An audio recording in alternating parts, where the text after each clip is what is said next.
Hi, David Odell here with Odell Complete Concrete. Today we're going to be removing the back portion of this driveway since the front's already new. Someone else had did that. We're going to be doing that little portion of the driveway going into the garage, and then all these stepping stones are coming out. We're just going to do a regular old-fashioned walkway, one piece all the way, because there is an ADU back here. So we're going to make a nice walkway. The new patio back here off of the existing steps. Going to be a planter along the house. Let's see how it works.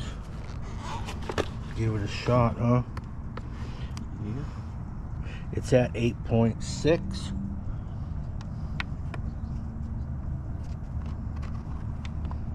Oh, that's 13, so I'm dialing up. I think you just set where you want it to go. What does this thing say on it? Well, let's do 20.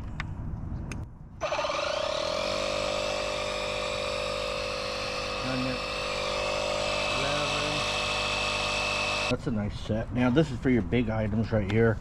Rafts and inflatables. Just switch modes. Now that's a nice little portable inflator. Alright, what did we just find underground, man? Looks like they use an old screw jack for reinforcement, I guess. This is how it's set. It probably has, oh yeah, here's where a bar went in. I think you just spun it around. It would work down this corkscrew, up and down.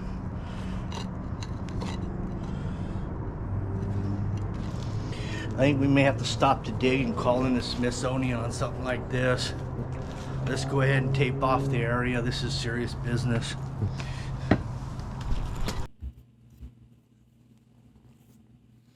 Yeah, we almost had to stop the dig and call in the Smithsonian Institute for that situation, but we got the green light on it. We bypassed it. We're fortunate here.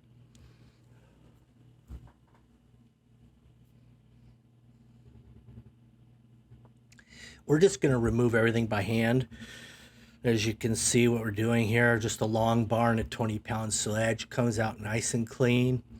And this older concrete like this and these residential, it's typically pretty thin, and there's never any reinforcement, so it's breaking out nicely.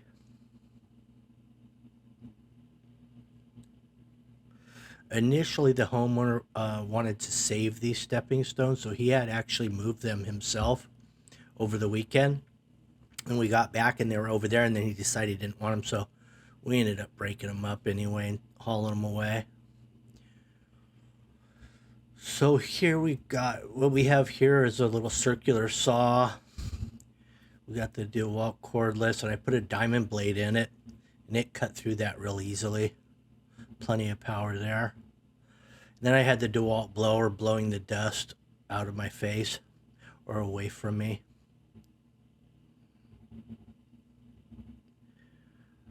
The reason I cut that back is because I wanted to get this sidewalk a little bit more elevated.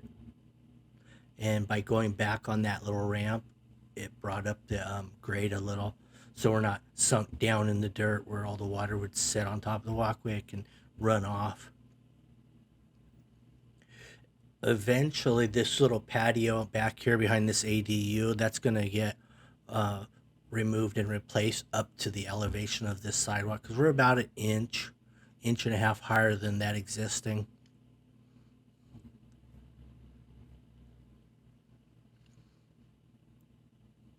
There is going to be a planter along the house, and that'll encompass the air conditioner, the sprinkler valves, hose bib, the crawl space access under the house.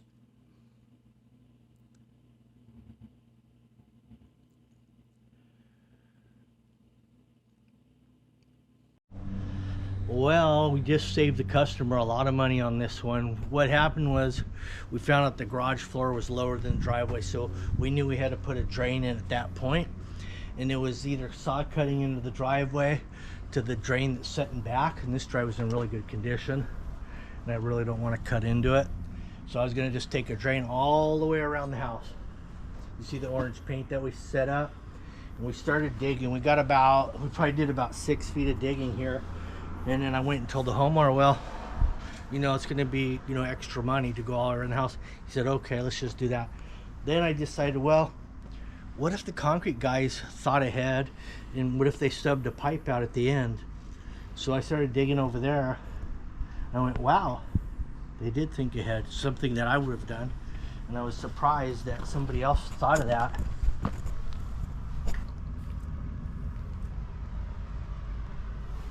So they had a stub out.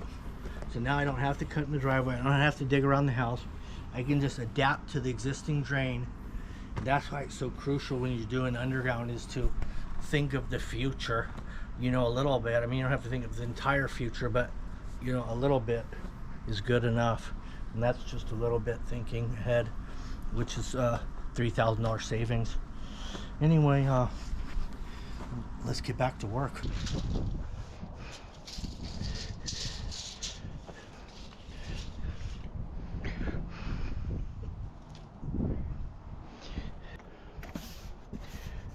Basically what we're gonna do is we're gonna have just one drain, because that pipe's not that deep, so we're not gonna go far with it. So we're gonna come out as far as I think we can go and still have positive drainage.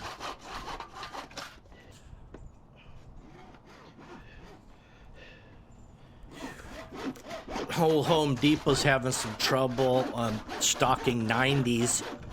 So I just got 245s and put them together and made a 90, which is kind of nice because now it's a long sweep.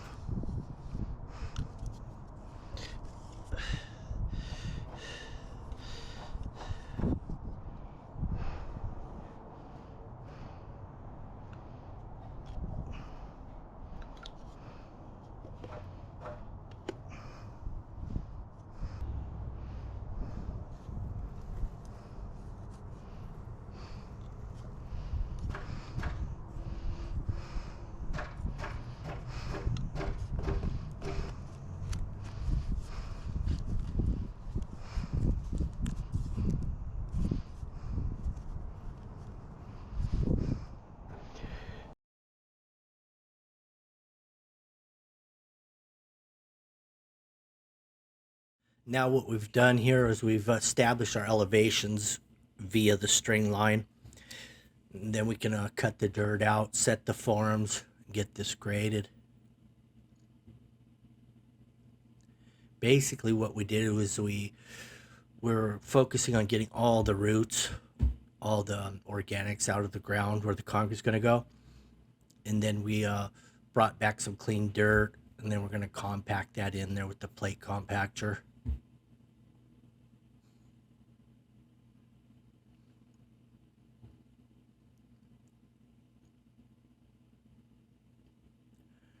The drain that we put in it's just going to capture everything around that garage area. The entrance to the garage will slope to that drain, and then half of the yard slopes out naturally through the side gate, and then the other half will hit this drain. We had an old footing on the existing block wall that we wanted to clean up a little bit, so we're just going to put a curb around it. We won't be digging up there again once the concrete comes in. Yeah, we had a mole. We came back the next day and a mole had pushed up the dirt right where we're going to pour concrete. So that's why I had mentioned that mole's not going to be digging there again. Concrete's going to go in, and they're not going to dig up underneath the concrete. Now on the reinforcement, I'm just running 2 bars lengthwise, and then every 4 or 5 feet I'll put a crossbar.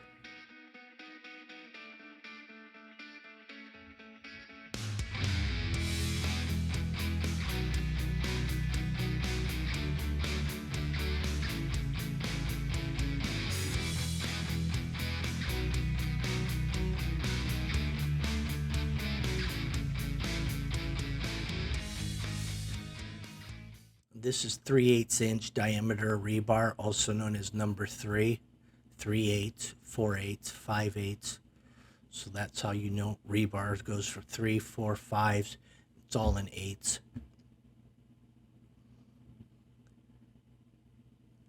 We had a rainstorm roll in. You can see how muddy it got. It's pretty solid, so it was good for compaction. Now it's pour day. So it got really nicely compacted. And my mix design, I went with a straight 3250. It's a city mix, so it's 3250 psi, no fly ash. And then I put 1% polar set, which is an accelerator in there, so it's going to set up.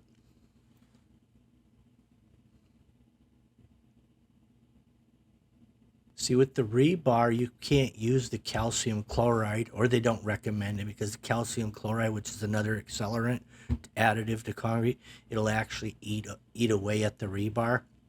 Now, if you have been using Owens Corning or any kind of fiberglass rebar or fiber mesh, then you could go ahead and use that calcium chloride. You just can't use it when there's steel involved.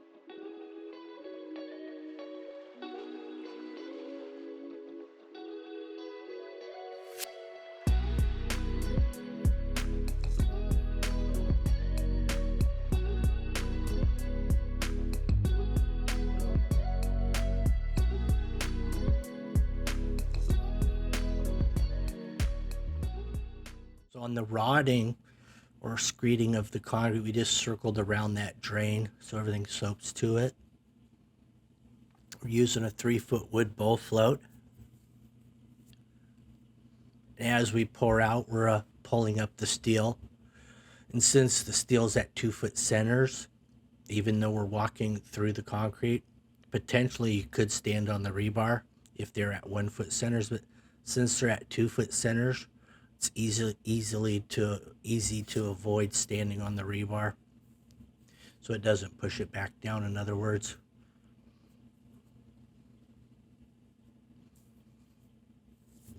That gate, I had to cut about 1 inch off of it so it would still function, otherwise it would have been hitting the concrete.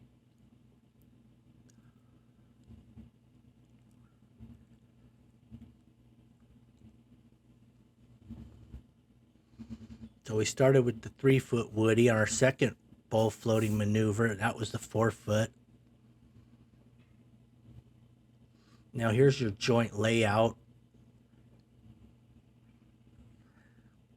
And what we did was we just took the overall measurement of the whole length and then just divided it until we came up with some equal numbers, and that gave equal spacing. And we got all this with 10 yards of concrete.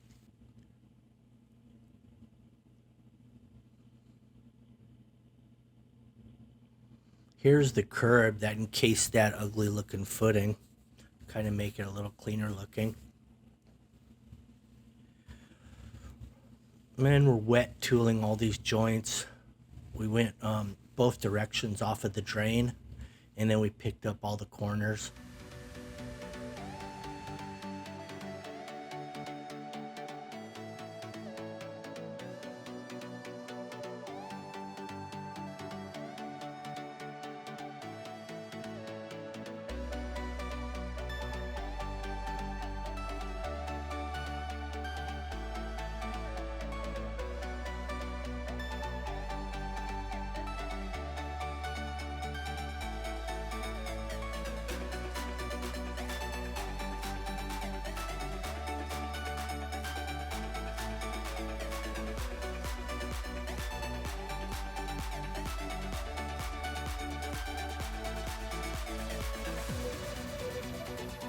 We oiled up that form, and that's why it came away so clean when we stripped it.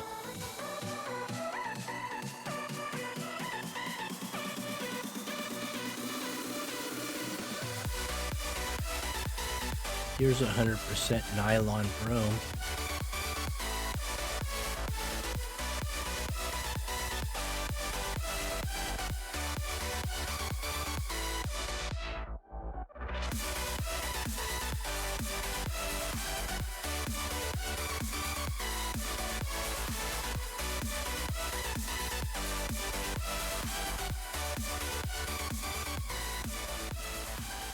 Over here, because we had a shadow or shading on a portion of the concrete, we broomed half of it that was in the sun, and then we waited about another 30 minutes.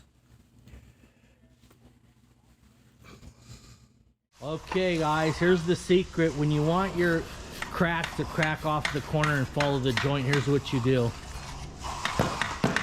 See how he's deepening it right there off the edges? Because a lot of times you'll come back the next day and the crack went a different direction. It didn't follow the joint, but this, he created that little item there. It's got a crescent wrench on the end of it for tightening up your tools, and then it's a pointer on top of that. Dual purpose.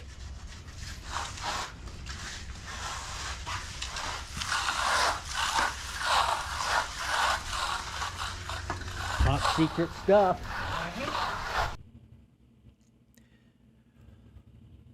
Yeah, so what he basically did was he drove that pointer down into the concrete, just weakening the concrete a little bit more there, so ensure that it follows the line when it does crack.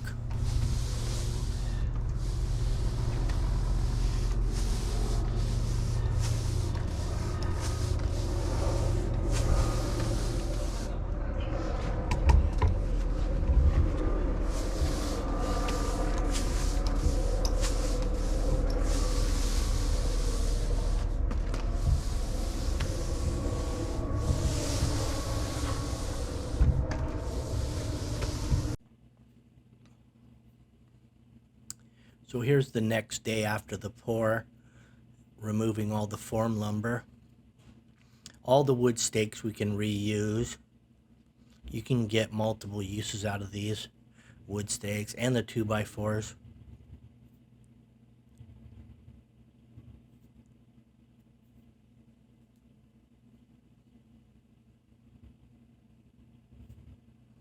So on this side of the house, this end of the house, the water's draining towards the gate, and then probably 3/4 of the way down, then it slopes to the drain. So it breaks both directions around the house, in other words. And it's draining real nicely.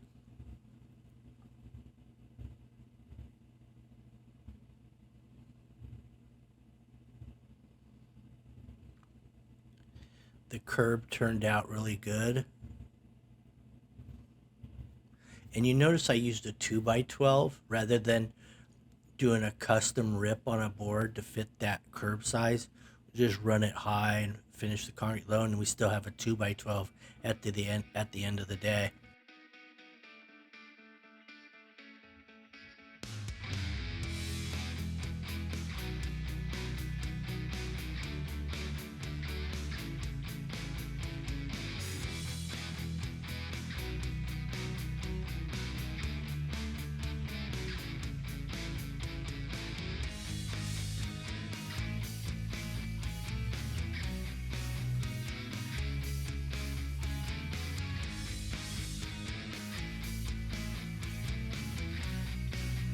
Well, that about wraps up this video. Hope you enjoyed it. Make sure you like, share, subscribe, hit the notification button. That way you'll be notified as soon as I upload the next video. Thanks for watching, and have a good day.